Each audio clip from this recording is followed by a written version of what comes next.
안녕하세요 여러분, 승유 상승에 도움을 드리고 싶은 헬퍼입니다. 금일 진행을 간단한 마감 시황 설명드리고요. 그 다음에 이제 프로그램 매매 간단하게 살펴보고, 그 다음에 코스피 200 선물, 코스닥 일중 수급 차트 살펴보도록 하고요. 그 다음에 이제 6월 선물 만기 이후로 현선물 수급 추이, 그리고 이제 연초부터 현물 추이, 이제 코스닥도 똑같이 그렇게 살펴보도록 하고요. 그 다음에 이제 뭐 코스피, 코스닥, 뭐 S&P, 뭐 나스닥 차트들 보기에 앞서서 먼저 일단 좀 밸류에이션 차트부터 살펴보도록 하겠습니다. 이제 코스피랑 이제 코스닥, 이제 S&P 모두 다 이제 일드갭이라는 것을 통해서 주식 안에 있는 기대 수익률과 이제 국고채 금리를 통해서 좀 밸류에이션을 보는 일드갭으로 밸류에이션 살펴보도록 하고요. 그 다음에 이제 코스피, 코스닥 관련해서 신용잔고 추이들 살펴보고, 그 다음에 이제 S&P, 나스닥, 뭐 코스피, 코스닥 모두 다 이제 통화량 지표인 M2를 통해서 좀 통화량 대비해서 지금 증시가 고평가인지 저평가인지 살펴보도록 하고요. 그 다음에 좀 매크로 관련된 지표들을 통해서 좀 밸류에이션 알아보도록 하겠습니다. 한국 증시 같은 경우에 한국 월간 한국 수출액 데이터를 통해서 이제 코스피 시가총액을 월 수출액으로 좀 나누어 본 것으로 좀 밸류에이션 조금 알아보도록 하고요. 이제 우리나라랑 이제 미국 같은 경우는 동시에 이제 글로벌 GDP 데이터를 통해서 코스피 시총을 글로벌 GDP로 나눠서 이제 S&P를 글로벌 GDP로 나눠서 좀 밸류에이션 살펴보도록 하겠습니다. 그 다음에는 이제 하이힐드 스프레드로 지금 이제 위험 선호 구간인지 회피 구간인지 좀 알아보도록 하고요. 그 다음에 이제 코스피, 뭐 코스닥, 뭐 S&P, 나스닥 차트들 살펴보고, 그 다음에 이제 코스피 안에 있는 내재 변동성 이제 V 코스피 살펴보도록 하고요. 뭐 필라델피아 반도체 지수, 니케이, 유로스톡스, 항생, 상해 종합, 글로벌 좀 지수들 살펴보고, 그 다음에 이제 달러 인덱스랑 뭐 달러 원, 그리고 이제 WTI, 금, 그리고 이제 WTI랑 금이 이게 데이터를 좀 바꿨는데도 계속 좀 옛날 데이터로 나오네요. 이번 좀 이따 한번 또 다시 한번 살펴보도록 하고요. 국고채 10년, 그리고 이제 미국채 10년 데이터 좀 살펴보도록 하겠습니다. 그 다음에 이제 뭐 보유하고 있는 뭐 키스코 홀딩스, 그리고 이제 현대해상, 그리고 이제 DB손보, 그리고 이제 KT 차트 살펴보도록 하고요. 이제 아직 보유하고 있진 않지만 오늘 뭐 효성화학 상당히 많이 올랐는데, 뭐 효성화학하고, 그 다음에 이제 뭐 제일제당, 뭐 DLENC, 그리고 이제 LG전자, GS 종목 같이 한번 살펴보도록 하겠습니다. 그 다음에 이제 오늘 목요일날 하는 종목인 이제 LG화학이랑 포스코, 한국금융지주, 이제 테슬라 종목들 뭐 절대가치평가랑 상대가치평가 뭐 차트까지 해서 같이 한번 살펴보고 이제 방송 마치도록 하겠습니다.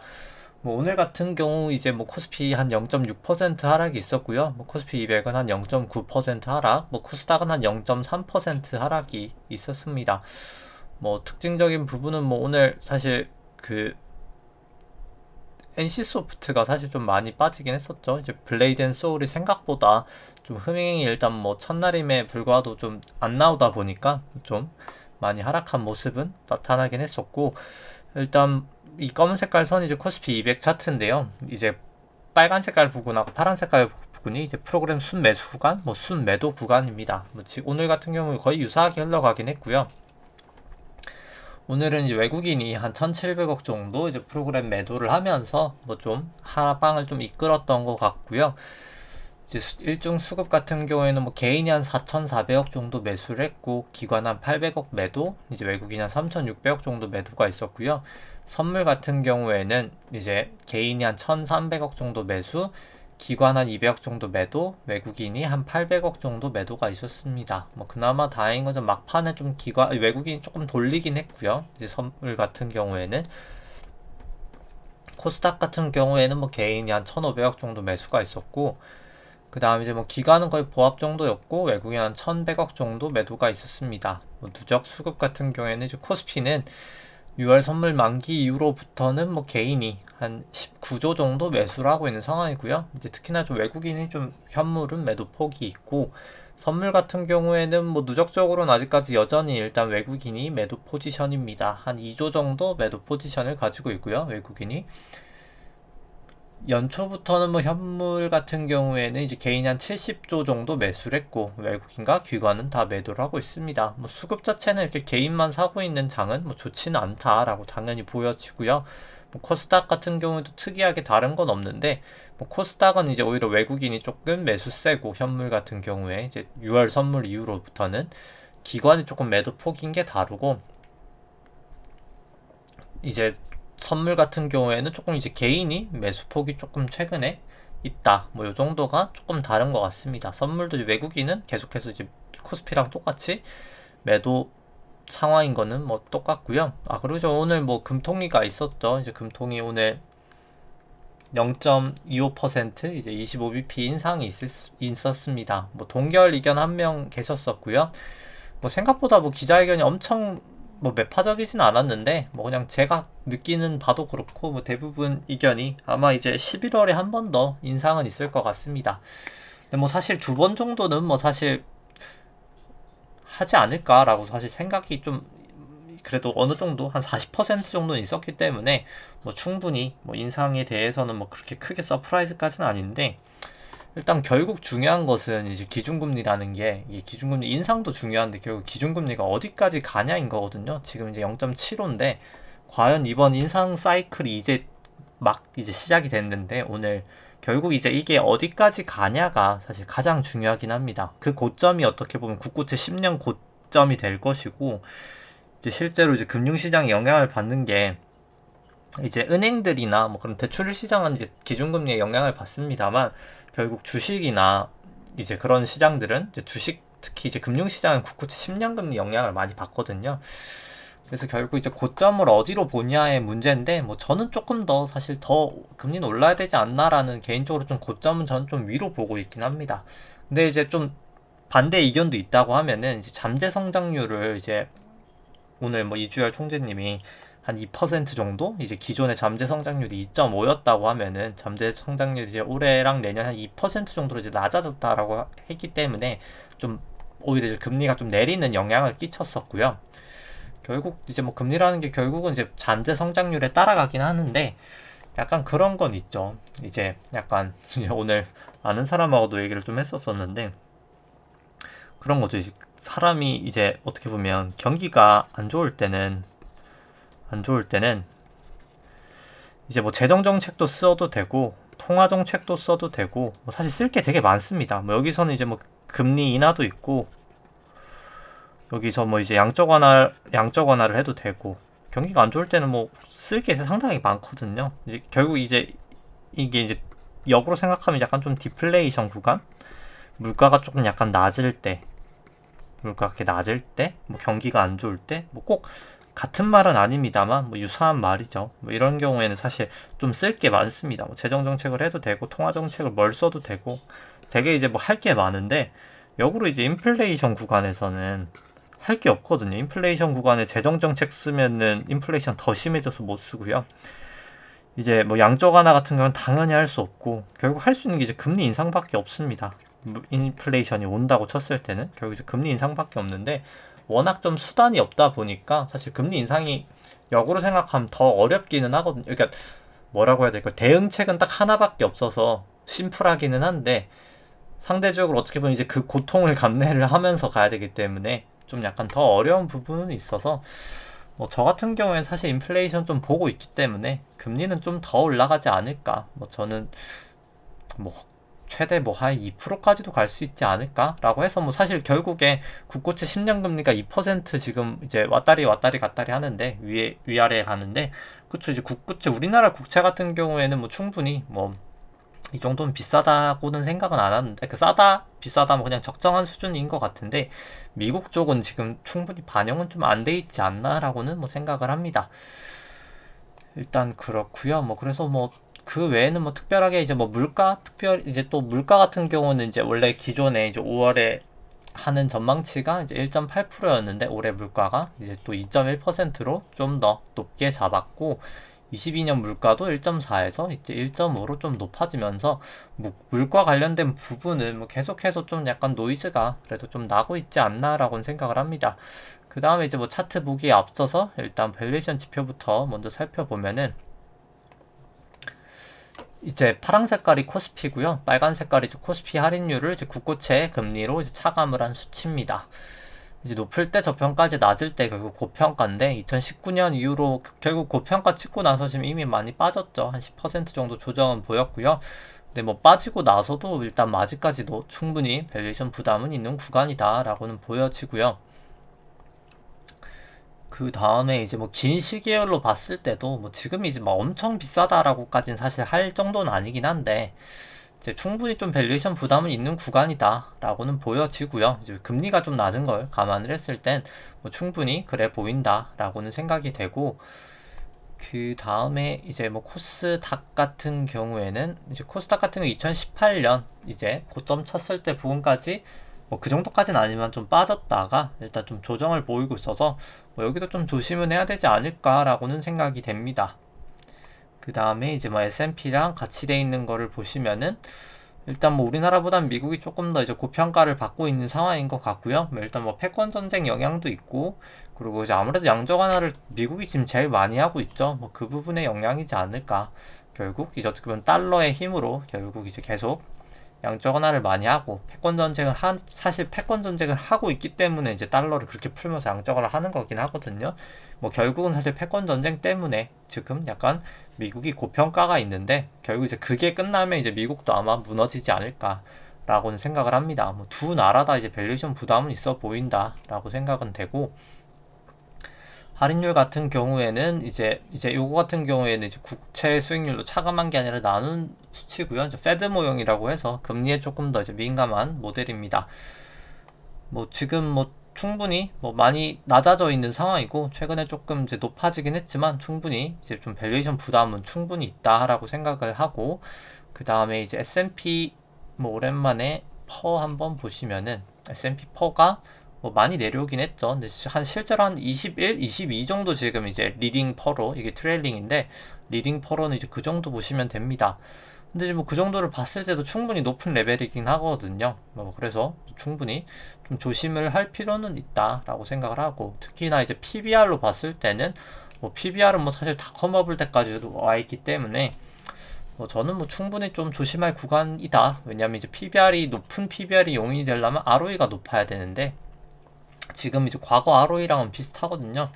과거 ROE랑은 비슷한데 지금은 결국 이제 실질금리가 낮은 영향으로 증시가 올라간 거였기 때문에 뭐 테이퍼링을 하고 이제 뭐 사실 이거 리버스 레포 때문에 뭐 바로는 이제 실질금리가 안 올라갈 수도 있긴 한데 결국 그 리버스 레포가 다 사라지게 되면은 결국 실질금리 올라갈 수밖에 없거든요. 그때는 좀 충분히 좀 증시에 부정적인 영향을 미치지 않을까라고는 생각이 되고요. 뭐 오랜만에 이제 뭐 한국 것도 뭐 퍼 보시면은 이제 한국 거 같은 경우에도 이제 트레일링이어서 좀 낮은데 뭐 실제로 한국은 지금 리딩으로 봤을 때 한 11 정도 뭐 이 정도 예상을 하고 있습니다. 뭐 퍼로 봤을 때 뭐 이렇게 엄청 비싼 구간은 아닌데 일단 한국 같은 경우에는 사실 퍼로만 봐서는 안 되긴 하고요. 왜냐면 보시면은 사실 한국 같은 경우에는 그렇게 따지면 2018년 이렇게 고점 쳤을 때 퍼가 뭐 높아서 떨어졌나요? 이때가 더 높았잖아요. 근데 이렇게 좀 약간 왜곡되는 결과가 나타나는 게 한국 같은 경우에는 대장주가 사실 뭐 한국 코리아 이제 코스피의 30%가 삼전인데 그리고 삼전뿐만 아니라 뭐 대부분 거의 시총의 한 70%가 뭐 요즘에야 이제 뭐 카카오 네이버 때문에 뭐 약간 좀 내수주들도 좀 많이 늘어나긴 했지만 그럼에도 불구하고 대부분 회사들이 다 상위 생각해 보시면 반도체, 화학, 자동차 다 시클리컬이거든요. 철강. 그렇다 보니까 뭐 사실 이게 사이클이 타는 산업이어서 퍼는 저는 막 그렇게 적합한 밸류에이션 툴은 아니라고 생각합니다. 이제 국내로 봤을 때 이제 퍼가 10일이어서 뭐 싸다고 하는 사실 뭐 연구원분들도 계시긴 한데 뭐 실제로 이제 그냥 딱 순수하게 시클리컬 같은 경우에는 보통 이제 저퍼에서 매도를 하고 고퍼에서 매수를 하는 게 맞거든요. 오히려 실제로 이제 그런 상황이기 때문에 뭐 저는 사실 뭐 그렇게 퍼가 11이어서 싸다라고 하기에는 이제 사이클 산업인 우리나라를 생각을 해봤을 때는 뭐 꼭 퍼가 이제 절대적인 건 아니지 않나라고는 개인적으로 생각을 합니다. 그래서 이제 약간 그 이거를 노멀라이즈라 아니면 스테빌라이즈 해가지고 이제 그 뭐라고 할까요? 이제 그 ROE를 어떻게 보면은 좀 약간 평균화 시키는 이제 평균화 시키고 영어를 어떻게 이렇게 결국 뭐 그냥 평균화라고 생각하시면 될 것 같은데 이제 좀 그렇게 평균화하는 ROE가 좀 필요하지 않나라고는 생각을 합니다. 단순하게 그냥 딱 하나만 보기에는 그런 사이클이 조금 반영이 안 된다라는 단점이 있고요. 그래서 뭐 결국 그냥 조금 더 늦은 PBR로만 봤을 때는 뭐 그렇게 막 엄청 비싼 것도 아니긴 한데 그래도 비싼 구간이진 않나. 왜냐면 이제 2011년 이후로는 뭐 가장 최고치기 때문에 비싼 구간이지 않나라고 생각을 합니다. 또 그렇게 ROE로 봤을 때도 뭐 ROE 제가 좀 어느 정도 좀 이렇게 평탄화 시킨 ROE인데요. 이거 같은 경우에는 ROE 봤을 때도 충분히 막 엄청 높은 수준은 아니거든요. 뭐 그렇기 때문에 뭐 충분히 좀 저는 뭐 밸류에이션 부담은 좀 있는 구간이진 않나. 뭐 지금 그렇게 막 마음 편하게 투자할 뭐 이게 10% 조정을 보이긴 했는데 뭐 그렇게 마음 편하게 이제 투자할 구간은 아니지 않나라고 생각은 들고요. 뭐 신용잔고 같은 경우에는 이제 합산 신용잔고는 뭐 좀 감소를 하고 있습니다. 뭐 24조 한 5천억 정도 되면서 최고치가 25조 6천억이었는데 한 1.1조 정도 이제 감소는 했고요. 뭐 이제 그럼에도 불구하고 뭐 거의 뭐 사상 최고치 사실 수준인 건 맞고요. 그리고 이제 뭐 코스피 이제 신용잔고를 코스피 시총으로 나눈 수치도 뭐 최고치를 찍고 이제 빠지고 있는 상황이어서 뭐 계속 좀 조심할 필요성이 있지 않나라고 생각을 합니다. 이제 찍고 빠질 때 항상 끝이 안 좋았기 때문에 조심할 필요성이 있다라고 보여지고요. 그 다음에 이제 신용잔고 증감 속도 같은 경우도 항상 고점 치고 빠질 때 증시가 많이 빠지거든요. 그래서 그 부분도 좀 조심할 필요성이 있다라고 생각이 됩니다. 뭐 그냥 신용잔고라는 게 결국 그냥 그런 거죠. 뭐 이제 뭐 코스피도 그렇고 코스피가 이렇게 막 떨어져 이제 코로나 때문에 급락을 하고 이제 올라갈 때 원동력이 됐던 게 이제 개인의 매수인데 중요한 건 살 개인분들은 이미 다 샀잖아요. 이제 주식을 사실 주식이라는 게 사실 어떻게 보면 좀 중독이어가지고 사람들이 현금을 잘 남기고 못 사잖아요. 뭐 대출해서 사시는 분들도 있고 뭐 정말 뭐 쓰면 안 될 돈으로 사시는 분들도 있고 현금 비중이 아마 개인 투자자분들은 거의 없을 거라고 생각을 하는데 뭐 그게 꼭 뭐 맞다 틀리고는 아닌데 이제 그렇게 이제 빠질 때 결국 살 사람이 없다는 거거든요. 이렇게 빠지고 나면은 이제 결국 신용잔고 같은 경우도 사람들이 돈이 없어서 결국에 이제 대출까지 받아서 이만큼 샀는데 결국 이제 향후에 그걸 누가 이제 내려갈 때 받아줄 사람이 있는 거 필요한 거잖아요. 이제 결국 수요와 공급이니까 이제 내려가는 것도 이렇게 짓누르는 매도의 힘과 매수의 힘이 있으면 결국 지금 외국인은 뭐 계속 매도를 하고 있는 상황에서 쉽게 돌아올 것 같진 않고 매수의 힘이 어떻게 보면 이제 개인이었는데 개인이 이렇게 신용잔고까지 써서 이렇게까지 올렸는데 향후에 이게 더 올라갈 수 있을까에 대해서는 뭐 저는 약간 좀 회의적으로 생각을 하기 때문에 좀 약간 지금 수급이 충분히 좀 불균형이 날 수 있는 상황이지 않나. 이제 계속 받치고 있었던 개인도 사실 이미 지금 거의 자금이 좀 소진이 되어가고 있는 게 아닌가라는 생각은 듭니다. 뭐 이제 그럼 이제 뭐 반문은 하실 수 있겠죠. 뭐 이제 그 예탁금은 아직까지 많다라고 할 수 있겠지만 예탁금이 많다고 주식시장에 들어오는 건 아니거든요. 이제 그럴 거였으면 사실 이렇게 10%가 빠지지도 않았겠죠. 예를 들어서. 왜냐면 이제 그 자금들은 아마도 이제 더 내려왔을 때 들어올 자금이지 뭐 이 정도로 내려올 자금으로 들어오진 않기 때문에 뭐 사실 좀 수급상으로는 뭐 여러 가지 아까 그냥 코스피, 코스닥 수급도 그렇고 안 좋아 보이는 게 사실인 것 같습니다. 뭐 이제 코스닥 같은 경우에는 뭐 차트만 보여드리고 설명은 생략하도록 하고요. 그 다음에 이제 통화량 지표로 이제 봤을 때는 이제 S&P를 통화량 지표는 M2로 나눈 값인데요. 이제 높을 때 저평가고 낮을 때 이제 고평가인데 뭐 닷컴버블 이후로 뭐 사상 최고치기 때문에 충분히 좀 조심할 필요성이 있다라고는 보여지고 나스닥 같은 경우도 뭐 사상 최고치기 때문에 이제 닷컴버블 이후로 충분히 좀 조심할 필요성이 있다라고 보여집니다. 뭐 코스피 같은 경우도 이제 고점 치고 빠지고 있긴 한데 뭐 충분히 높은 레벨에서 빠지고 있어서 여전히 좀 조심할 필요성이 있어 보이고요. 뭐 코스닥 같은 경우도 2018년 고점 친 부근에서 딱 빠지고 있기 때문에 빠지고 나서 이게 쭉 빠졌었던 것처럼 뭐 충분히 좀 조심할 필요가 있다라고 보여집니다. 그 다음에 이제 월 한국 수출액으로 이제 시가총액을 월 한국 수출액으로 이제 나눈 지표 같은 경우에는 뭐 약 한 36배 정도 됐을 때 항상 고점을 쳤었거든요, 증시가. 근데 지금도 이제 36배 넘었다가 이렇게 하회를 하고 있기 때문에 뭐 충분히 밸류에이션 부담이 좀 있는 구간이다라고는 보여지고요. 2018년도에는 뭐 살짝 닿을 뻔하다가 빠지긴 했었죠. 그 다음에 이제 글로벌 GDP로 이제 코스피 총 나눈 지표 같은 경우에도 과거 이제 고점들을 다 넘어버렸거든요. 넘어버렸기 때문에 조심할 필요가 있다라고 생각이 되고, 이제 S&P 같은 경우엔 닷컴 버블을 넘어버렸죠, 이미. 그렇기 때문에 뭐 충분히 다 좀 조심할 필요가 있다라고 생각이 되고요. 그 다음에 이제 뭐 하이힐드 스프레드 방향성 같은 경우에는 이제 뭐 장기 추세인 200일 이동평균선인 같은 경우에는 아직까지는 이제 하이힐드 스프레드가 200일 이동평균선을 넘지는 못했기 때문에 뭐 장기 추세는 아직까지는 위험 선호다라고는 볼 수 있을 것 같고요. 그 다음에 이제 중기 추세인 120일 이동평균선으로 봤을 때는 이미 넘었죠. 뭐 그렇기 때문에 중기 추세는 이미 위험 선호에서 위험 회피로 돌아섰다라고 볼 수 있을 것 같습니다. 단기 이동평균선이 이제 51선 같은 경우에도 이제 코로나 이후로 이렇게 길게 넘은 적이 처음이죠. 그렇기 때문에 이제 단기적으로도 충분히 이제 조금 약간 위험 선호에서 위험 회피로 돌아서고 있다라는 걸 이제 하이힐드 스프레드로도 좀 볼 수 있을 것 같습니다.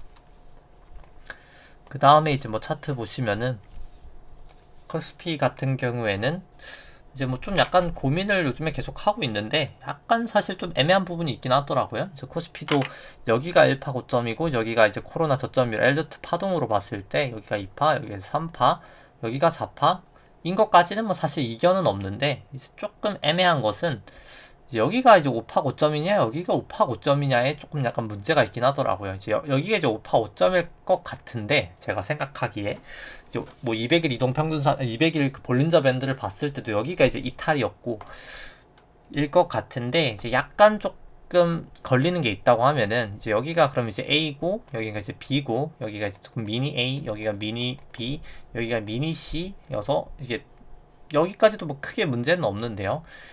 근데 이게 마지막 파동이 이제 끝나고 나선 사실 플랫 파동이 잘 나오진 않거든요. 플랫 파동이 이렇게까지 떨어지는 건데 1, 2, 3, 4, 5로 한 다음에 A, B, C 이렇게 떨어지는 거고, 이제 이게 이제 플랫이라고 하고요. 이제 N자 약간 이렇게 되는 게, 그 다음에 이제 지그재그가 이렇게 1, 2, 3, 4, 5 하고 이렇게 A, B, C 이렇게 떨어지는 게 지그재그입니다. 이렇게 요런 모양, 이제 이게 플랫이고요. 근데 이제 보통 마지막에 플랫이 잘 안 나오긴 해서, 근데 이제 좀 다른 점이 있다면 지그재그는 여기가 5파, 3파, 5파, 5, 3, 5 이렇게 가고, 얘 같은 경우에 이제 3, 3, 5 이런 식으로 가거든요. 근데 이제 이 모양으로 봤을 때는 A가 이제 트라이앵글이긴 한데, 트라이앵글이어서 조금 애매하긴 한데, 그래서 이제 이거를 그럼 이제 좀 플랫으로 볼 수 있지 않나라는 생각은 들어서, 이게 지금 이게 A가 이제 플랫이 되지 않을까?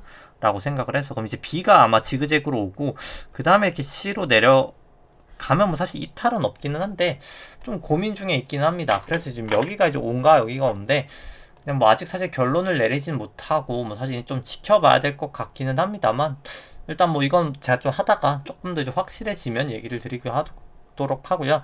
일단 뭐 지금까지는 여기가 이제 오지 않나라고는 생각이 됩니다. 뭐 개인적으로.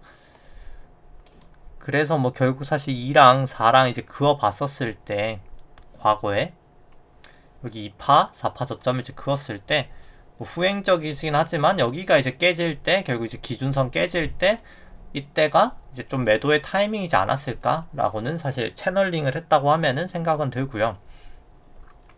그래서 따라서 그냥 지금 상황을 봤을 때는 그냥 여기가 이제 A파고 여기가 이제 B고, 결국에 그리고 지워버려야 되겠네요, 이거를. 네.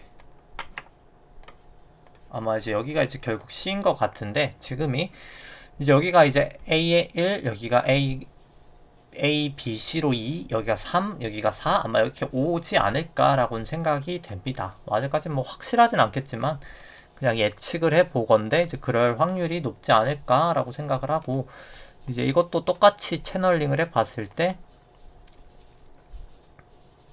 채널링을 그어보면은 아마 이 하단 부분에까지 좀 빠지지 않을까, 이렇게 빠지지 않을까라고는 생각을 합니다. 뭐 이렇게 봤을 땐 아마 이제 코스피가 더 빠질 수도 있겠다라고 생각도 들긴 하고요. 이제 코스피 200이랑은 조금 약간 다르긴 한데, 보시면은 이제 코스피 200이 훨씬 더 많이 빠지긴 했거든요.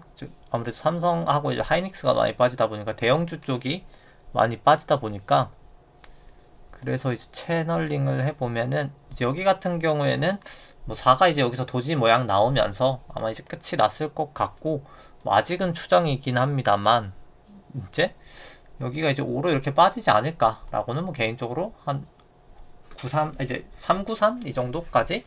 근데 이제 여기서 4파 고점이 이미 나왔다라고 생각하면 값은 나왔죠. 이제 416.03이니까 제가 그냥 계산치로 한번 생각을 해봤을 때는 여기 416.03이 4파였다 라고 생각을 하면은 이제 5파 같은 경우에는 뭐 397, 뭐 397, 뭐 여기까지도 빠질 수 있고, 이제 결국 한 393에서 뭐 397 정도지 않을까라고 생각을 합니다. 뭐 요런 것도 가능은 한데, 일단 뭐 여기서 결국 작은 또 5파가 나오긴 할 거기 때문에 뭐 그거를 좀 지켜봐야 될 것 같긴 하고요.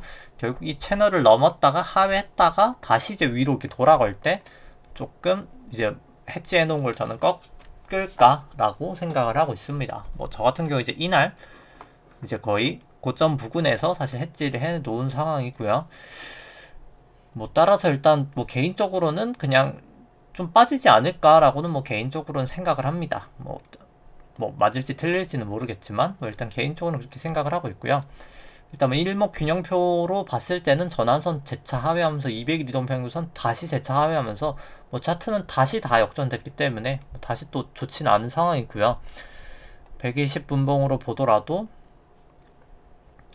26일 후행스팬 뭐 다시 역전이 되긴 해버려서 뭐 여기서 다시 호전되면 다행이겠지만 일단 뭐 그렇게 녹록치는 않아 보이긴 합니다. 뭐 그나마 다행인 건 일단 뭐 120분봉 아직까지는 기준선 위긴 해서 뭐 26일 후행스팬도 뭐 곧 호전될 수도 있긴 하니까요. 뭐 사실 뭐 그렇게 단기 추세로는 큰 문제는 없다라고 봤는데, 그냥 이제 여기가 10파라고 했을 때는 좀 빠지지 않을까. 이게 1, 2, 3, 4, 5면 좀 빠지지 않을까 생각을 하고, 뭐 결국 이제 제가 생각한 대로가 아니라 올라간다라고 치면은 결국 여기 422.86을 위로 뚫어버린다면 뭔가 잘못됐네 라고 생각을 하고 해지를 그냥 풀어버려야 되지 않을까 라고 생각이 됩니다. 그럼 이제 위로 갈 수도 있거든요. 이게 그냥 A, B, C고 끝나버린 걸 수도 있기 때문에 좀 일단 뭐 손절 라인은 결국 이제 해지의 손절 라인은 422.89. 근데 뭐 사실 해지는 주식이 올라가니까 꼭 손절은 아니긴 하죠. 이제 그냥 베타에 대한 노출도를 그냥 이제 생기게 하는 게 이제 420.89포인트다 라고 생각을 하고 들어가면 될 것 같습니다. 뭐 확실하게는 여기를 다시 이제 밑에 깨버리면 당연히 이제 5인 거는 확실한 거고요. 뭐 주봉도 뭐 사실 주봉으로 봤을 때도 뭐 계속 뭐 같은 얘기긴 합니다만, 뭐 구주봉도 RSI 70 넘다가 하회하고 볼린저 밴드 이렇게 타고 가다가 하회하기 때문에 초장기 추세도 이제는 이제 좀 상승 추세가 꺾이지 않았나라고는 보여지고요. 3주봉으로 봤을 때도 파라블릭 매도 시그널 나오면서 전환선 하회하고 9일 후행스팬 역전되고 MACD 매도 시그널 나오고 RSI까지 매도 시그널 나왔기 때문에 뭐 중기적으로는 전 좀 더 빠지지 않을까라고 보여지고, 뭐 주봉으로 봤을 때도 전환선 기준선 하회하고 9일 26일 후행스팬 역전됐기 때문에 뭐 차트는 계속 좋지는 않다라고는 보여집니다. 뭐 다만 이제 뭐 그냥 여기 구름대 살짝 하락했다가 뭐 이렇게 B로 다시 반등하지 않을까, 이렇게 잠깐 빠졌다가 B 올라갔다가 쭉 빠지지 않을까, 뭐 한 이 정도까지 빠지지 않을까라고는 보여지고요. 그 다음에 이제 크게 3파로 이제 그때 이제 쭉쭉 올라가지 않을까라고는 생각을 합니다.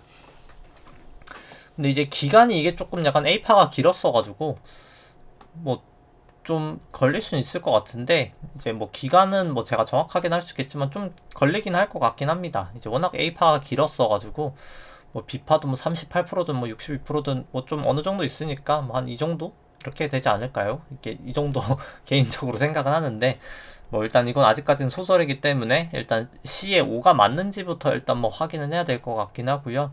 뭐 그 다음에 이제 코스닥 같은 경우에 오늘 뭐 조금 그냥 뭐 보합 정도 수준 뭐 살짝 오르긴 했습니다. 한 0.2% 정도 보합인데 뭐 소폭 이제 강보합 정도 수준에서 마감이 됐고요. 뭐 전환선 기준선 다 넘어섰고, 다만 9일 26일 후행스팬은 뭐 다 역전돼 있어서 뭐 차트가 엄청 좋다고도 뭐 엄청 나쁘다고도 하기 그냥 애매한인데, 뭐 여기도 이제 그냥 단기 반등이지 않을까라고는 뭐 개인적으로는 생각을 합니다. 근데 뭐 추세만 봤을 땐 기준선 위니까 뭐 그냥 매수하고 계신다면 그냥 기준선 깨지면 매도한다라는 마음가짐으로 뭐 보유하고 계시면 되지 않을까.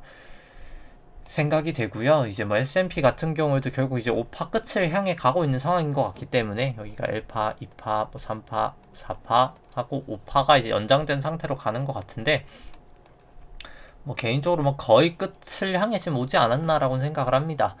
뭐 그래서 이제 전환선 기준선도 모여 있고 뭐 결국은 좀 움직일 것 같은데 뭐 그냥 좀 보수적인 분들이라면 그냥 기준선 깨지면 매도한다라고 하시면 될 것 같고요. 뭐 아직까지는 뭐 추세상으로는 크게 이상은 없다라고 보여집니다. 뭐 아직까지는 추세는 상승 추세다라고는 밖에는 할 수 없을 것 같긴 하고요. 120분봉상으로 봤을 때 볼린저 밴드가 어제부터 지금 계속 모여있긴 하거든요. 뭐 그래서 사실 이제 위든 미치든 곧 튈 것 같긴 합니다. 26일 프랭스팬도 이제 주가에 딱 다 있기도 하고 전환선 기준선 다 몰려 있기도 하고 뭐 곧 이제 위든 미치든 좀 튀지 않을까라고 보여지고요. 뭐 개인적으로는 좀 밑으로 가지 않을까라고는 뭐 생각은 하고 있습니다. 뭐 나스닥도 똑같기 때문에 뭐 설명은 생략하도록 하고요. 볼린저 밴드를 지금 안으로 이렇게 들어오려고 하는데 이렇게 들어온 상태로 끝나면 안 좋긴 하거든요. 그래서 사실 타고 올라가야 좋은 거기 때문에 이제 타고 이렇게 내려왔다가 결국 내일도 이렇게 내려간 상태로 뭐 끝난다던가 하면은 뭐 좀 안 좋지 않나라고는 생각이 됩니다. 일단 뭐 시장은 뭐 큰 변동성은 없는 게 이제 27일 날 우리나라 시간으로 오후 한 10시 정도에 이제 잭슨홀 하는 거 뭐 거기서 막 그렇게 엄청 크리티컬하고 뭐 상세한 내용은 안 나올 것 같긴 한데 테이퍼링에 대해서 일단 뭐 그 부분을 계속 우려하고 있는 것 같긴 하고요. 근데 중요한 건 이제 거기서 뭐 그렇게 테이퍼링 발표가 안 난다고 해서 뭐 테이퍼링 안 할 것도 아니고 어차피 이제 9월 FOMC가 또 있기 때문에 뭐 그렇게 사실 뭐 개인적인 그냥 뭐 시장의 반응이 아니라 그냥 제가 생각을 했을 때는 뭐 사실 발표를 하나 안 하나 뭐 그렇게 사실 8월 잭슨홀 이번에서는 뭐 그렇게 큰 의미는 없지 않나라고 생각을 합니다. 그러니까 발표를 하면 악재겠지만 안 한다고 해서 호재인가에 대해서는 뭐 어차피 할 이제 9월에 아마 얘기할 것 같은데 뭐 그렇게 사실 뭐 크게 뭐 8월에 얘기하나 9월에 얘기하나 이미 지금 8월 27일인데 내일 발표하는 게 뭐 그렇게 큰 의미가 있나 싶기는 하고요. 뭐 비트코인 같은 경우에도 뭐 그냥 저는 개인적으로 여기가 이제 1, 2, 3, 4, 5 나오고 여기 A, B, C인 것 같긴 해가지고 이제 여기가 이제 1, 2, 3, 4 이제 1파, 2파, 3파, 4파, 5로 빠질지 이게 A, B, C일지는 모르겠지만 좀 하락이 한 번 더 있지 않을까라고는 뭐 개인적으로 생각이 됩니다.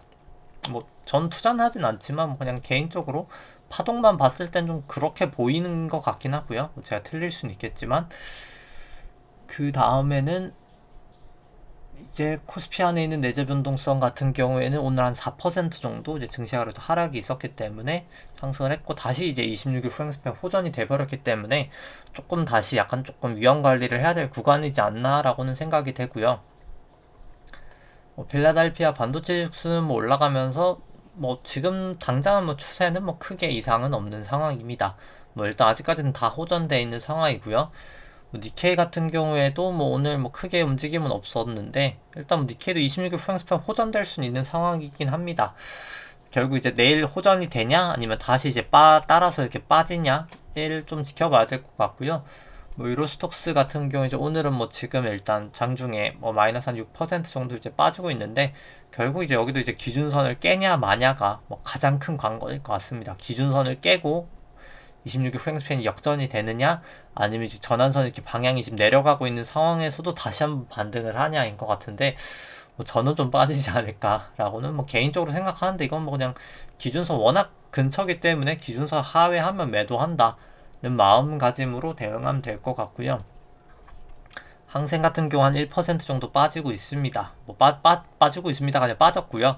뭐 전환선 재차 하회하고 뭐 다 역전됐기 때문에 뭐 여전히 일단 추세는 아직 좋지 않다라고 보여지고 상해 종합도 이제 재차 구름대를 넘지 못하고 하락하면서 전환선 기준선 위에는 있지만 일단 뭐 26일 프랭스팬은 뭐 역전돼 있는 상황입니다. 뭐 좀 좋지는 않은 차트다라고는 보여지고요. 뭐 달러 인덱스 같은 경우 이제 기준선 근처까지 왔는데요. 이제 여기서 이제 반등을 하냐 마냐가 관건일 것 같습니다. 26일 프랑스팬도 아직 역전은 되지 않았기 때문에 여기서 이제 반등을 하냐 마냐 좀 지켜봐야 될 것 같고요. 뭐 달러 원도 뭐 똑같은 상황입니다. 뭐 달러 원 같은 오늘 뭐 기준금지 인상했음에도 불구하고 외국인 좀 매도의 영향으로 오히려 좀 상승을 하면서 끝이 났고요. WTI가 요즘 계속 이상한데, 일단 뭐 시간 관계상 뭐 WTI랑 금은 뭐 그렇게 막 엄청 궁금해 하시진 않을 것 같아서 그냥 좀 넘어가고 제가 좀 수정해달라고 이제 좀 업체에 요청을 해야 되겠네요. 이제 WTI랑 금이 좀 이상한 것 같고, 그 다음에 이제 국고채 10년물 같은 경우에는 전환선 기준선 다 상회를 했죠. 오늘 뭐 하락은 했지만 하회를 상회를 했고 9일 26일 프랭스팬 뭐 다 호전돼 있기 때문에 뭐 저는 개인적으로 좀 위로 보고 있긴 합니다. 뭐 저는 좀 위로 올라가지 않을까? 뭐 볼린저 밴드도 이제 모여 있어서 위든 밑이든 사실 둘 다 튈 수 있는데 뭐 저는 개인적으로 좀 상방을 보고 있긴 하고요. 이제 미국채 10년물 같은 경우 이제 구름대 안으로 이제 들어왔고요. 이제 전환선 기준선 다 상회하고 9일 26일 프랭스팬 다 호전된 상태에서 볼린저 밴드 좀 벌어지면서 타고 가는 것까지는 아니지만 좀 벌어지면서 올라가고 있어가지고 뭐 저는 좀 위로 가지 않을까라고는 뭐 개인적으로 보고 있습니다. 그 다음에 이제 키스코홀딩스 같은 경우에는 좀 오늘 뭐 한 1.25% 정도 이제 하락을 했고요. 뭐 그냥 계속 사실 지지부진한 움직임이긴 합니다. 뭐 그냥 계속 그냥 레인지 이 정도 레인지에서 지금 좀 꽤나 오래 횡보를 하고 있죠. 뭐 이 정도 레인지에서 계속 지금 한 이 정도 뭐 이건 극기에 따라 다르겠지만 여기서 계속 지금 박스권이죠. 약간 박스권이어서 근데 뭐 사실 올라오기도 했으니까 뭐 좀 올라간 거 감안했을 때 뭐 이 정도 박스권까지는 뭐 그래도 이제 좀 그래도 뭐 나쁘지 않은 선에서 물론 이렇게 쭉쭉 올라가면 사실 사람이 제일 좋은 거지만 뭐 그렇게 크게 뭐 이상은 있다라고 보여지진 않고요. 왜냐면 이제 뭐 다 역전이 돼 있는 건 맞는데 뭐 역전이 됐다고 그렇다고 뭐 그렇게 급격하게 하락을 하냐 하면 또 그것도 아니기 때문에 뭐 그냥 애매모호한 혼조세인 추세다라고 보여집니다. 그냥 이제 정확하게 이제 매수랑 매도의 균형이 그냥 어느 정도 일치하고 있는 상황에서 약간 매도세가 조금 더 강하다. 이제 추세가 좀 내려오고 있긴 하니까 뭐 그 정도인 상황인 것 같고요. 이제 뭐 결국 그냥 보유하고 계신다면 여기 120 이동평균선을 뭐 굳이 깨지 않는다면 뭐 저는 좀 올라갈 수 있지 않을까라고는 뭐 개인적으로 생각을 합니다. 뭐 2분기, 3분기, 2분기 실적 좋았고 뭐 3분기도 좋을 수밖에 없는 상황이기 때문에 뭐 결국 주주환원 전체가 전 하지 않을까라고 생각을 하고요.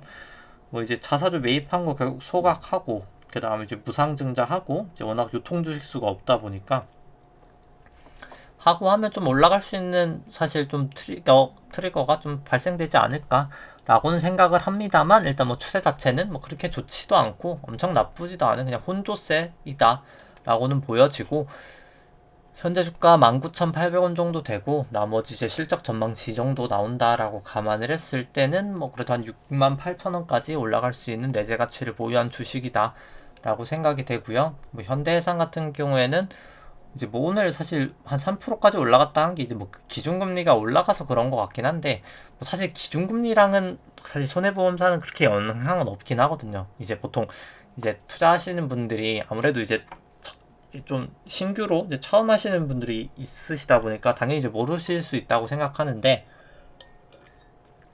이제 아까 좀 제가 좀 서론에도 얘기를 했던 것 같은데 금리라는 게 단기 금리가 있고 장기 금리가 있거든요. 물론 뭐 중기 금리도 있는데 뭐 이건 뭐 그렇게 크게 영향을 미치진 않으니까 단기 금리가 결국 기준 금리고 이제 보통 이제 은행 같은 경우 이제 NIM 해가지고 이제 net interest margin 해가지고 이제 예대 마진이라고 하죠. 그냥 이제 예대 마진이랑 님은 사실 조금 살짝 다르긴 한데 뭐 거의 큰 틀에선 같죠. 근데 사실 큰 틀에선 같은데 이제 단기 금리 같은 게 이제 은행 쪽은 사실 이제 기준금리에 영향을 많이 받습니다. 뭐 대출금리가 아무래도 이제 뭐 콜이보든 뭐든 뭐 다 은행채 1년이든 대부분 다 이제 단기 쪽 기준금리 영향을 받으니까 받는데 이제 증시나 결국 이제 증시나 이제 뭐 보험사 특히 이제 생보 특히나 생보도 그렇고 뭐 손보도 그렇고 이런 보험사들은 사실 10년 정도 이제 금리 왜냐면 얘네는 이제 뭐 얘네는 아니죠. 이제 이분들은 이제 한 20년, 30년짜리 막 국채 투자하고 회사채 투자하고 그런 분들이기 때문에 이제 조금 약간 결국 장기 금리가 중요하긴 해가지고 뭐 사실 조금 일부 이제 개인 수급 때문에 좀 튀었다가 뭐 좀 기관하고 외국인은 뭐지 하고 좀 판 거지 않을까라고는 생각이 됩니다. 근데 이제 뭐 그럼에도 불구하고 저는 사실 장기 금리 자체도 사실 방향성이 전 좀 위로 보기 때문에 뭐 손보사는 제 투자를 하고 있고요. 뭐 밸류에이션이 이제 싸기도 하고 추세도 좋고 뭐 사실 일단 뭐 중요한 건 이제 뭐 추세 같은 경우에는 아직까지는 전선 기준선 미치긴 합니다만 뭐 다 호전돼 있고 9일 26일도 호전돼 있고 이제 구름대 위기 때문에 뭐 사실 이 정도 추세가 지금 상황에서 괜찮은 편에 속하는 추세인 것 같고요. 뭐 똑같은 얘기지만 항상 이제 구주봉 같은 경우에 MACD 매수 시그널 나오고 전환선 넘어서고 9일 프랭스팬 넘어서고 구름대 안으로 들어왔기 때문에 이렇게 가격 조정, 기간 조정 보이고 충분히 다시 이제 올라갈 수 있는 구간이지 않나라고는 생각이 됩니다. 뭐 DB 손보도 마찬가지고요. 뭐 DB 손보 같은 경우에 조금 더 추세가 좋기 때문에 뭐 전환선까지는 못 넘었지만 기준선은 이제 넘어선 모양새입니다. 뭐 괜찮은 모양새다라고 보여지고 이제 상대가치 평가로 봤을 때 이제 현대해상이 더 싸긴 하고요. 근데 좀 단점이 있다면 이제 RBC가 조금 더 낮긴 합니다. 레버리지가 더 높고요. RBC가 2분기로 194인가 이제 190대 정도 되고 190% 정도 되고 대신 좀 훨씬 더 가격이 싸긴 하고요. 이제 이 기대 수익률이 높을수록 사실 싼 건데 20%니까 상당히 싼 구간이고요. 근데 이제 DB 손해보험 이제 RBC가 260 정도 돼서 240이었나요? 제가 기억이 가물가물한데 240이었던 것 같습니다. 240 정도기 때문에 좀 자본적 적성 이제 좀 그 부분이 조금 더 양호하다 보니까 조금 이제 RBC가 조금 더 이게 기대 수익이 좀 더 낮죠. 한 15% 정도 되는 상황입니다. 추세는 조금 DB가 더 좋고 가격은 이제 현대해상이 더 좋고 추세는 조금 현대해상이 더 안 좋다. 뭐 이 정도 상황인 것 같고요. 그 다음에 이제 뭐 KT 같은 경우에도 뭐 오늘 뭐 소폭 하락은 했습니다. 한 0.2% 정도 하락은 했고요. 일단 뭐 전환선 기준선 다 역전돼 있고 이제 곧 고점이 오죠. 이제 고점이 여기기 때문에 이제 기준선이라는 게 26일 동안의 최고점과 최저점을 더해서 2로 나눈 수치거든요. 고점이 이제 바뀌면 기준선이 이제 내려오겠죠. 이제 내려오는데 이제 주가가 그 내려오는 기준선을 위로 이제 비트를 할지 따라 내려갈지를 좀 지켜봐야 될 것 같습니다. 결국 구름대를 이탈을 하느냐 아니면 이제 하방으로 구름대를 이탈하느냐 기준선을 위로 뚫느냐를 좀 지켜봐야 될 것 같고요. 그 다음에 이제 뭐 KT 같은 경우에는 현재 주가 뭐 33,000원 정도 되고 나머지 실적 전망치 정도다라고 감안을 했을 때 뭐 그래도 한 10만원 정도 올라갈 수 있는 기대 수익률은 있다라고 보여지고 뭐 배당도 5.4% 정도까지는 나올 수 있지 않나라고는 보여집니다. 그 다음에는 이제 매도를 했지만 뭐 그냥 관심 있게 지켜보고 있는 특히 뭐 이제 오늘 효성화학이 많이 올랐죠. 효성화학이 원래 사실 좋은 회사입니다. 사실 좋은 회사인데 일단 저 같은 경우에 뭐 사실 따라 들어가진 않았습니다. 뭐 따라 들어가진 않았고요. 이제 뭐 사실 워낙 오늘 거래량도 많은데도 이제 올라가가지고 뭐 충분히 사실 위로 볼 수 있는 상황인 것 같기는 하고요. 근데 이제 저가 이제 못 산 이유는 일단 뭐 지금 저 같은 경우에 이제 사실 예탁담보대출로 좀 묶여 있는 게 있어가지고 지금 이제 샀다 팔았다 하기 쉽진 않긴 하거든요. 지금 이제 이 영업일 그게 있어가지고 DB를 최근에 샀기 때문에 뭐 일단 그것 때문에 물리적으로 일단 못 샀다가 1번인 것 같고요. 이제 구름대를 이제 들어왔으니까 결국 이제 뭐 안 샀다는 기준으로 했을 때 이제 구름대를 기준으로 결국 여기 이제 내일 올라간다고 치면 다시 올라가면서 이렇게 볼린저 밴드를 살살살살 이렇게 타고 올라가면 가장 이제 최상의 시나리오인 것 같고요. 아니라 여기서 그냥 다시 이렇게 갭 상승했는데 여기서 갭을 결국 여기가 이제 갭인 거잖아요. 이제 여기 빈 뚫린 거 이제 갭이라고 하거든요. 이제 여기를 메꿔버리면 그때는 좀 뭔가 싸하다는 거를 조금 생각을 하셔야 될 것 같습니다. 뭐 사실 주식이 이렇게 빵 하고 올라가는 게 좋긴 좋은데 이제 이렇게 빵 하고 가면 그만큼 이제 빵 하고 내릴 가능성도 있긴 한 거거든요. 저도 이제 사실 완만하게 올라갔으면 조금 더 매수하기가 마음 편했을 것 같은데 이렇게 급등을 하면 사실 급락의 가능성도 있어서 결국 손절 라인을 그냥 여기 갭이 메꿔지면 좀 매도를 한다라고 생각을 하시면 될 것 같은데 근데 이제 효성화 같은 게 사실 내재 가치는 충분히 좋은 종목이어서 뭐 사실 충분히 길게 들고 계신다고 하면은 제가 봤을 때 뭐 증권사 이제 목표 주가인 보통 한 60만 원까지는 충분히 갈 수는 있다라고는 생각을 합니다. 뭐 길게 들고 가도 충분히 좋은 주식이다라고는 생각이 되고요. 뭐 일단 MACD 플러스 나오고 RSI 딱 과매도 시그널에서 딱 반등하는 거여서 일단 뭐 차트는 충분히 이제 괜찮다라고 볼 수 있을 거예요. 너무 과열이긴 한데 과열인 걸 감안하더라도 그렇게 나쁘진 않다라고는 보여집니다. 결국 이제 이왕 이렇게 된 거 그냥 구름대 넘어서고 사는 게 뭐 저는 좀 마음 편하지 않을까라고, 차라리 산다고 쳐도 생각은 들고요. 이게 뭐 효성화학 같은 경우에 오늘 올라갔음에도 불구하고 뭐 그래도 주가 한 40만 원 정도 되는데, 뭐 이제 실적 전망치 이 정도 나온다라고 감안을 했을 때 그래도 뭐 저는 뭐 사실 내재가치 풀로 다 간다 치면 한 100만 원까지도 갈 수는 있다라고는 생각이 됩니다. 그 다음에 이제 제일제당 같은 경우에는 뭐 오늘 한 1% 정도 이제 하락이 있었고요. 뭐 지금은 다 추세가 역전돼 있어가지고 일단 뭐 추세는 좋지 않다라고는 보여집니다. 그 다음에 이제 제일제당 같은 경우에도 뭐 현재 주가 44만 원 정도 되고 실적 전망치 이 정도 나온다라고 감안을 했을 때 한 61% 정도 상승 여력은 있다라고는 보여지고요. 그 다음에 이제 뭐 DLENC 같은 경우도 오늘 한 1% 가량 하락을 하면서 일단 뭐 추세는 여전히 이제 좋지 않은 상황이고요. 근데 다만 뭐 DLENC는 조금 더 내재 가치는 있다라고 보여집니다. 뭐 현재 주가 한 13만 원 정도 되고 나머지 실적 전망치 이 정도 나온다라고 했을 때 뭐 그래도 한 192% 정도는 상승 여력은 존재한다라고 생각이 되고요. LG전자도 뭐 다 역전이 됐기 때문에 뭐 차트는 여전히 좋지 않다. 200일 이동평균선은 계속 좀 넘지는 못하고 있는 모양새고요. 그 다음에 이제 LG전자 같은 경우에도 현재 주가 14만 원 정도 되고 나머지 이제 실적 전망치 정도 나온다라고 했을 때 그래도 한 70%는 올라갈 수 있는 뭐 내재 가치는 보유하고 있다라고 보여지고, 그 다음에 이제 뭐 GS 같은 경우에도 오늘 기준선을 넘지는 못했고요. 넘어갈 뻔했다가 뭐 그냥 보합 정도에서 마감을 했습니다. 뭐 그래서 뭐 사실 아직은 뭐 일단 최소 기준선은 좀 넘어야 되지 않을까라고는 생각이 되고요.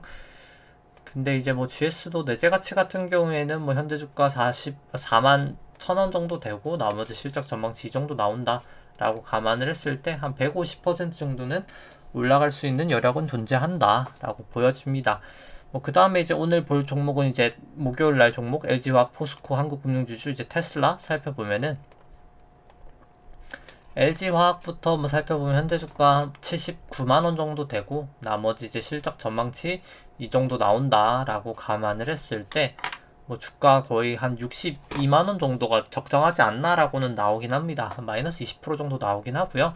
뭐 제가 이제 고평가로 나올 때마다 이제 사실 이제 부연 설명을 드리지만은 저 같은 경우 이제 연구 성장이 한 요 정도, 매출이 이 정도 나온다. 그리고 이제 영업 이익이 이 정도 나온다. 뭐 ROE는 이 정도 나온다. 연구 성장률은 3.5다. 뭐 캐펙스는 이 정도다라고 했을 때 이제 이 모든 기준이 맞을 때의 밸류에이션이 이 정도인데 뭐 실제로 연구 성장률이 3.5%가 아닐 수도 있고 이제 캐펙스가 4조 정도가 이제 3.5%로 성장을 안 할 수도 있고 영업이익률이 이거보다 높을 수도 있고 실제로 중기적인 매출액이 이거보다 높을 수도 있기 때문에 뭐 충분히 틀릴 수는 있고요. 맞다라는 과정 하에서는 좀 밸류에이션 부담은 있어 보인다 라고는 생각이 됩니다.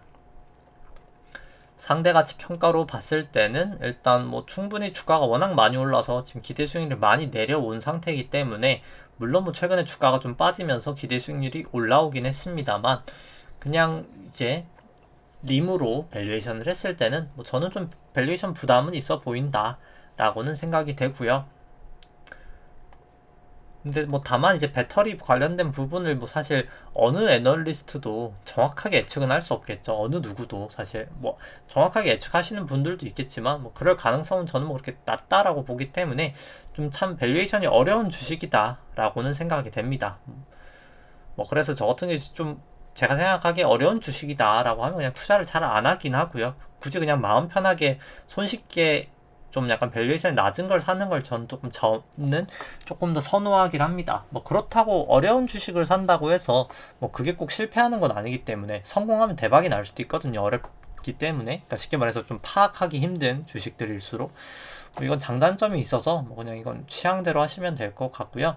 뭐 일단 현재 뭐 배터리 리콜 관련 이슈로 좀 주가가 많이 빠지면서 사실 다 이탈을 했기 때문에 뭐 추세는 좋지는 않다라고 생각을 합니다. 200일 이동평균선 이렇게 계속 좀 지지하면서 가다가 좀 이탈을 했기 때문에 뭐 좀 좋지는 않다라고 생각이 되고요. 저 같은 경우에 그 다음에 이제 포스코 같은 경우에는 뭐 현재 주가 32만원 정도 되고 똑같이 실적 전망치가 이 정도 나온다 라고 감안을 했을 때 한 164% 정도는 이제 상승 여력이 있다라고 보여지고요. 그 다음에 상대가치 평가로 봤을 때는 뭐 그래도 좀 싼 구간이다 라고는 보여집니다. 뭐 좀 최고 이제 싼 구간까지는 아니지만 뭐 여전히 이제 싼 구간이다 라고는 생각이 되고요. 그 다음에 이제 포스코 같은 경우 차트 같은 거를 봤을 때는 뭐 그나마 다행인 건 일단 200일 이동평균선에서 조금 지지를 보이는 건 다행인데 뭐 그럼에도 불구하고 나머지는 다 역전됐기 때문에 일단 뭐 추세는 좋지 않다라고는 보여지고요. 그 다음에 한국금융지주 같은 경우도 뭐 많이 하락하면서 기대 수익률은 꽤나 높은 상황이어서 뭐 밸류에이션 매력은 그래도 있는 주식이다 라고 생각을 합니다. 뭐 개인적으로 저는 좀 좋은 주식이다 라고 생각을 합니다. 뭐 좀 길게 그냥 묻어두고 투자하기에는 괜찮은 회사다 라고 생각을 하는 회사 중에 하나고요. 한국금융지주는. 근데 일단 뭐 차트 같은 경우에는 뭐 그렇게 썩 좋지는 않긴 합니다. 근데 이제 뭐 좀 MACD 매수 시그널 나오고 뭐 전환선 일단 넘어서서 뭐 좀 반등은 할 수 있겠으나 일단 뭐 기준선 워낙 좀 이탈이 돼 있긴 해가지고 막 그렇게 썩 손이 가는 상황까지는 아닌 것 같고요. 일단 뭐 이건 좀 추세를 조금 더 지켜봐야 될 것 같긴 합니다. 여기가 이제 고점이다 보니까 이제 곧 며칠이죠. 뭐 한 하루 이틀 3일 4일 뭐 한 4일 정도 내에 이제 기준선이 급락을 할 거긴 해서 이제 이거를 이제 넘어서냐 마냐가 이제 좀 관건일 것 같습니다. 뭐 넘어서는 걸 보고 매수를 해도 뭐 늦진 않지 않을까라고 생각을 하고요.